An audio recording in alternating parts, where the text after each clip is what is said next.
अस्सलाम वालेकुम नाज़रीन, आप देख रहे हैं जेएन न्यूज़ HD। आइए नजर डालते हैं आज की अहम खबरों पर।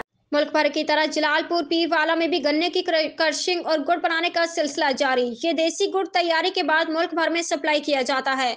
उम्मीद करते हैं मौजूदा महंगाई के पेश नज़र हुकूमत हमारे मसाइल समझेगी और मुनासिब नर्ख देगी। किसानों की मीडिया से गुफ्तगू। मुल्क भर की तरह जलालपुर पीरवाला में गन्ने का सीजन अरूज पर। काश्तकार गन्ने की फसल की क्रशिंग के अलावा बुनियादी सतह पर खुद भी गुड़ बना रहे हैं। देसी तरीके से तैयार किए जाने वाले जलालपुर पीरवाला का यह गुड़ मुल्क भर में अपनी पहचान रखता है। बैरून मुल्क से भी लोग जलालपुर पीरवाला का देसी गुड़ मंगवाते हैं।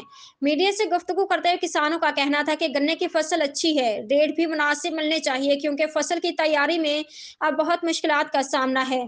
तेल महंगा है, बिजली महंगी है। दूसरी तरफ किसानों ने नहरों में पानी की फौरी फराहमी का मुतालबा भी कर दिया ताकि उनकी जमीनें सूखेपन का शिकार ना हो।